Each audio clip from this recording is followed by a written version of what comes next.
En fait, je n'aurais jamais su me préférer à moi-même, et je me suis gardé de l'envie par cette capacité quasi infinie d'admiration.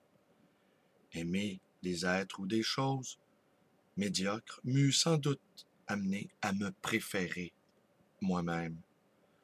Beaucoup se défendent des brûlures de l'envie en aimant des êtres ou des choses qui ne leur font pas honte.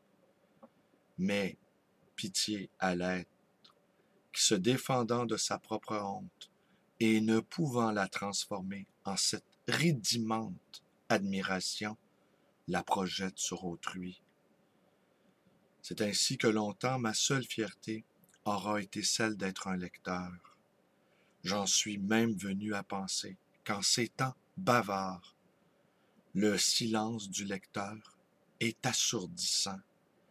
Le lecteur se réfractaire absolu. Il s'isole des autres et préfère du même souffle les autres qui le surpassent et s'adonne à cet amour supérieur qu'est l'admiration, sans honte aucune et même avec un brin d'insolente fierté.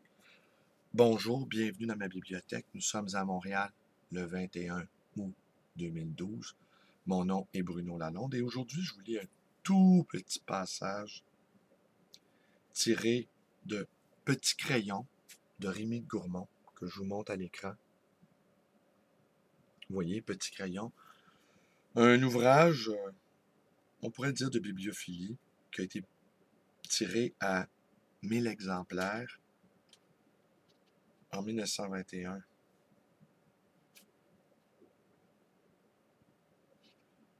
Alors voilà, les manuscrits de ces petits crayons nous furent remis par Rémy Gourmand quelques mois avant la guerre, quelques mois avant sa mort. Plusieurs de ces petits billets du maître évoquent des faits déjà lointains et déjà évanouis, mais la philosophie dont ils sont enveloppés demeure. Nous publions donc aujourd'hui tel qu'il le composa, ce petit volume, Petit crayon. L'âme du bibliophile.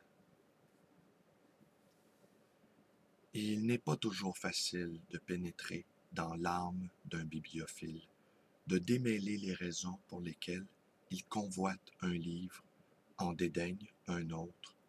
Le bibliophile est un être fort subtil et beaucoup moins folle que le public ne le croit. Fini le temps où on pouvait encore se le représenter sous les traits dessinés par La Bruyère, enfermé dans sa tannerie et couvant d'un œil jaloux des livres magnifiquement reliés et qu'il n'ouvrait jamais. Fini de se le figurer comme un maniaque n'ayant d'autre motif à préférer une édition que la faute d'impression qui la dépare. Le bibliophile contemporain doit être un homme de goût, avoir des lettres et savoir se décider autant pour des motifs littéraires que pour des motifs matériels ou de pure curiosité. Il doit suivre la mode, nécessairement, mais avec prudence, et ne pas craindre de dédaigner ce qu'elle prône sans raison valable, de rechercher ce qu'elle néglige.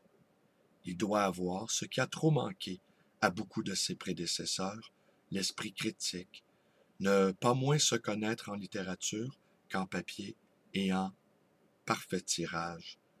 Son affaire est de conserver intacts des livres dont le texte offre une valeur certaine, de les conserver avec toute la fraîche apparence qu'ils eurent à leur apparition.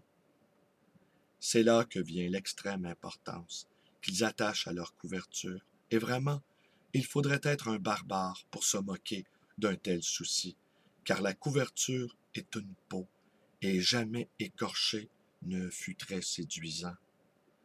C'est grâce aux bibliophiles que l'on saura un jour comment étaient faits nos livres et quelle était leur beauté extérieure, car seuls ils exigent des papiers durables et seuls ils savent les vêtir avec soin. Tous les écrivains doivent aimer les bibliophiles. Ouais, et étonnamment, beaucoup d'écrivains les méprisent un peu secrètement. Et les universitaires, ben, on n'en parle pas. Eux, ils travaillent dans les livres, c'est-à-dire ils les torturent, ils les soulignent, ils les surlignent, ils les massacrent, en fait. Pour eux, ils en sont fiers. Hein. La majorité, l'immense majorité des universitaires que je connais se vantent de ne pas être des bibliophiles. Et pour eux, leur bibliothèque n'est qu'un instrument de travail. Ils n'ont peut-être pas saisi que la bibliothèque est aussi un champ magnétique. Alors voilà, c'est tout pour aujourd'hui. Mes vidéos vous plaisent, vous pouvez vous abonner à ma chaîne YouTube Bill Londres. Vous pouvez également devenir un militant, militante Facebook en vous joignant à ma page.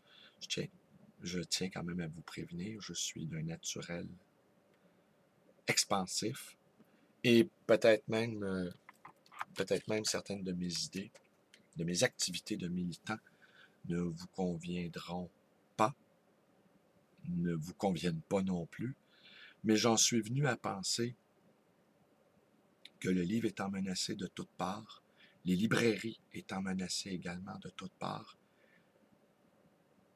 peut-être que le militantisme politique fait partie aussi de la vocation du libraire. C'est possible. Je ne suis pas encore sûr de ce que j'avance, mais c'est possible. Vous pouvez également, si vous avez des anecdotes personnelles concernant l'un ou l'autre des écrivains dont il est mention dans ma vidéo, ça m'étonnerait que quelqu'un ici a déjà rencontré Rémi de Gourmont, mais qui sait, peut-être la petite fille d'une grand-mère qui a eu une liaison avec Rémi de Gourmont. Alors, si vous avez des anecdotes sur l'un ou l'autre des écrivains dont il est mention dans mes vidéos, eh bien, envoyez-les-moi à blalonde@aei.ca. Je les lirai, je les partagerai avec vous sur ma chaîne YouTube.